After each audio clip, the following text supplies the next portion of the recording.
Trechos do sermão O Profeta Elias, de Leonard Ravenhill. E eles lhe disseram: era um homem peludo e com os lombos cingidos de um cinto de couro. Então disse ele: é Elias, o tisbita. Hoje em dia, nossos profetas usam ternos da Brooks Brothers e fazem o penteado com, como se chama mesmo? Com secador. E eles usam aqueles anéis enormes e tem todo o estrelismo. E eis aqui um homenzinho que fez uma nação inteira tremer. Eu fico um pouco hostil com diáconos e pastores sempre se lamentando e reclamando das escolas bíblicas. Mas eu vou na casa deles e nunca vejo a Bíblia aberta nem uma vez por semana. E alguns de vocês vêm de casa de pastores, eles não pegam a Bíblia todos os dias para ler na mesa, não é mesmo? Então por que jogar pedra nos russos ou qualquer outro? O juízo deve começar na casa de Deus. Como diz uma antiga canção, não é meu irmão, não é minha irmã, sou eu, Deus, que preciso orar. Mas atualmente a maioria dos pregadores são estúpidos. Eles conseguem fazer piadas pouco antes de ir pregar. Eu vou dizer o segredo de pregar, não que eu tenha encontrado, eu só redescobri na palavra de Deus. Isaías 66:2. Para este homem olharei, o que treme da minha palavra. E isso não significa que na primeira vez que você se levanta, você descobre que seus joelhos são bem amigos, batendo juntos. Não significa esse tipo de tremor, mas o tremor da incrível tarefa de representar um Deus santo no mundo profano. E então é Pedro que fala deles pregando com o Espírito Santo enviado do céu. Jesus era o Filho de Deus desde o momento em que ele deixou o ventre de sua mãe, mas ele não pregou antes de ser ungido. Ele se levantou e leu as Escrituras quando ele tinha 12 anos de idade na sinagoga, mas ele nunca pregou. Mas como esses caras ousam pregar só porque tem um pedaço de papel pregado na parede, com mais ou menos 10 por 18 polegadas de tamanho, dizendo que eles foram ordenados?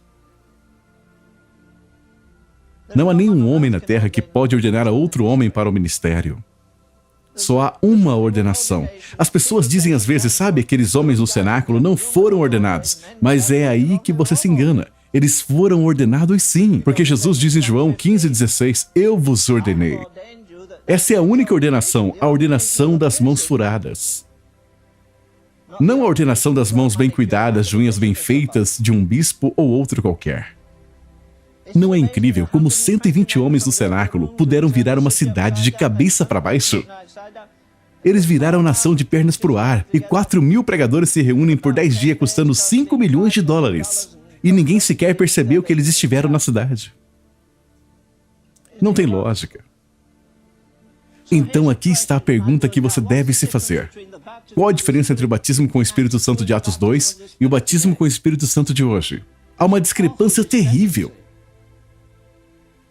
Mas, obviamente, a igreja do Novo Testamento e a de hoje são duas coisas muito diferentes. E outra coisa, é bom ir à escola bíblica. Eu fui uma vez. Mas você pode aprender muito mais debaixo de uma árvore ou em algum lugar no campo com sua Bíblia e ouvindo a Deus, do que ouvindo a qualquer outro te dando tudo mastigado. Apenas estudar a sua Bíblia não te tornará um santo.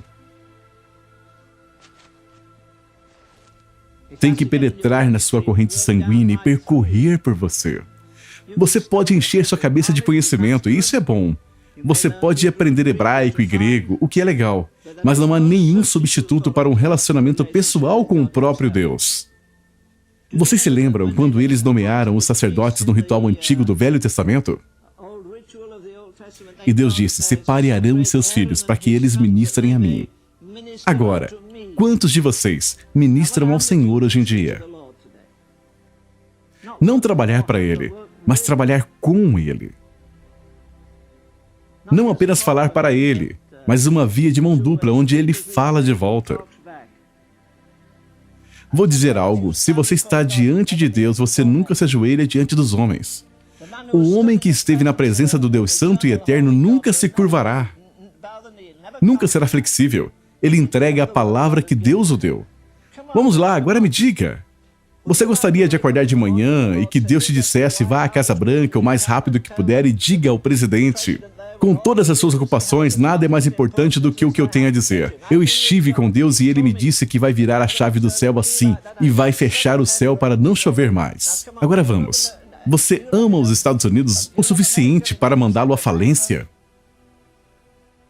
É melhor uma nação ir gorda para o inferno ou ir magra para o céu?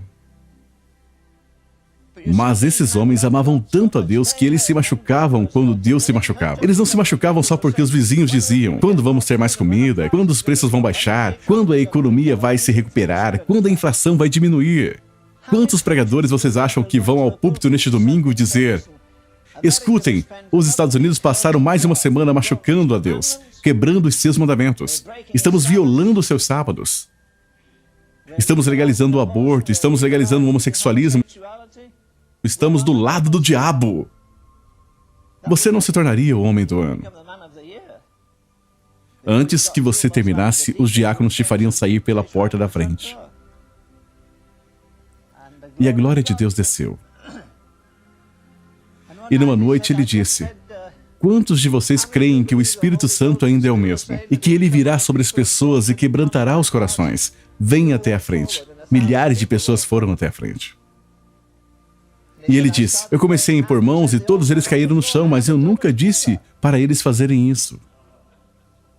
De repente alguém disse: oh, meus olhos foram abertos, eu posso ver.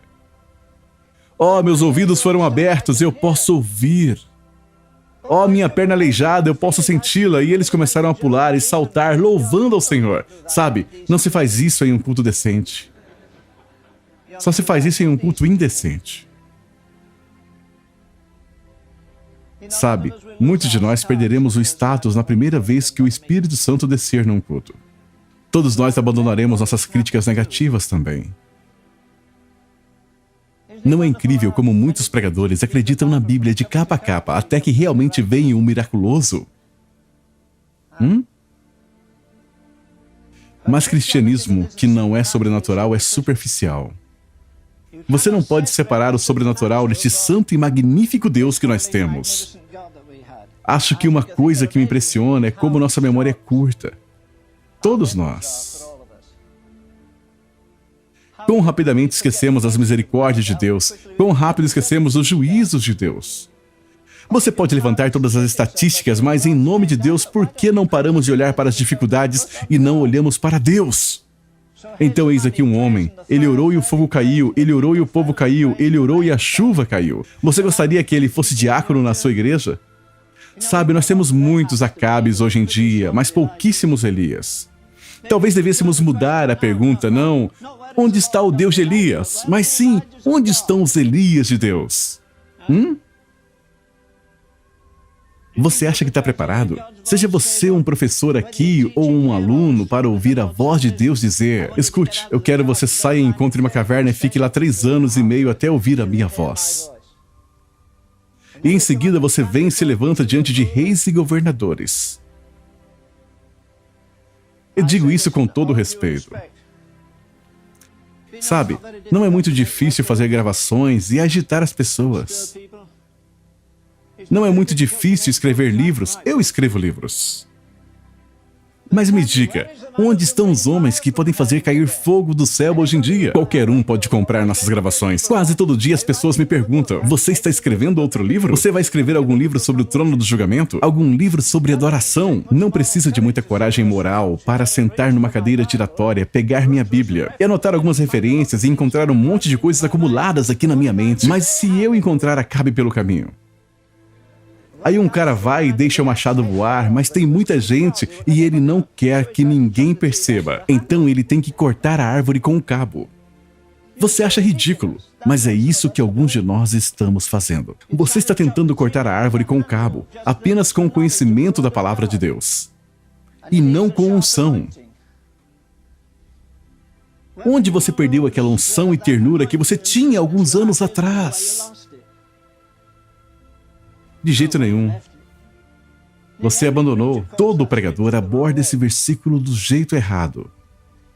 Você perdeu o primeiro amor. Não é isso que a Bíblia diz, ela diz, você abandonou o primeiro amor. Onde você pode recuperar aquela ternura, aquela intimidade que você tinha com Deus? Onde você fez uma escolha? Talvez você começou a flertar com uma namorada e negligenciou o estudo da Bíblia e da oração. Ou foi jogar handball ou qualquer outra coisa. Handball é pecado? Sim, é pecado se você amar isso mais do que Deus. Agora, não é suficiente confessar. Há algo além de confessar. Que precisa ser não só arrependimento, que precisa ser, quando for possível, claro, nem sempre é possível, mas deve haver restituição. Sabe, você pode perder a sensibilidade com Deus mesmo na escola bíblica. Eu creio que metade dos motivos de não termos avivamento é por não reconstruirmos nossos altares, não reparamos. Você ainda assim tem que voltar diante de Deus em humilhação e lágrimas e reparar o altar que foi derrubado. Aqueles votos que você fez e não cumpriu. Talvez você fez algo do tipo, semana passada eu vou orar pelo menos 1 hora por dia. Eu vou estudar a Bíblia pelo menos 1 hora além das minhas atividades da escola. Eu vou dar mais do meu dinheiro, ou algo do tipo. Qualquer voto que você tenha feito, qualquer voto que eu tenha feito, devemos reparar o altar. Eu creio que é um segredo, reparar o altar que foi derrubado. Sabe, um dia de avivamento do Espírito Santo será melhor para todos nós do que 10 anos de escola bíblica. Quando o fogo cai, você não fica apenas ali confessando, mas nos prostramos diante de Deus. O povo diz, bem, isso não vai acontecer. Reconstrua o altar novamente. Que altar? Veja, apenas confessar não é suficiente. Hoje em dia, as 2 palavras menos populares do evangelismo, a primeira é arrependimento, mas a menos popular mesmo é restituição. Agora veja, se você colocou aquela moça em apuros e a abandonou, volte lá e dê algum dinheiro a ela e lhe tire dos apuros. Se você roubou algum dinheiro do seu chefe, vá e lhe restitua. Se você fez algum voto com Deus, eu vou orar hoje, algumas horas ou minutos, e não cumpriu, você não pode enganar a Deus. Você está enganando a si mesmo. Não diga, não estou crescendo em graça. Eu não pareço estar crescendo ou ficando mais forte. E por que você deveria estar? Mas a pomba não come nada morto, nada imundo. Ela nem sequer coloca seus pezinhos nisto. Essa é uma ótima ilustração, porque se você estiver morto nas suas ofensas, transgressões e na carne, o Espírito Santo não virá. Ele pode vir para te convencer e dar o impulso, mas ele não vai habitar no seu coração se tiver imundícia e corrupção aí. Você pode chorar, clamar e fazer todas as confissões, mas não receberá o Espírito Santo. Que frase forte. Louvado seja o nome do Senhor.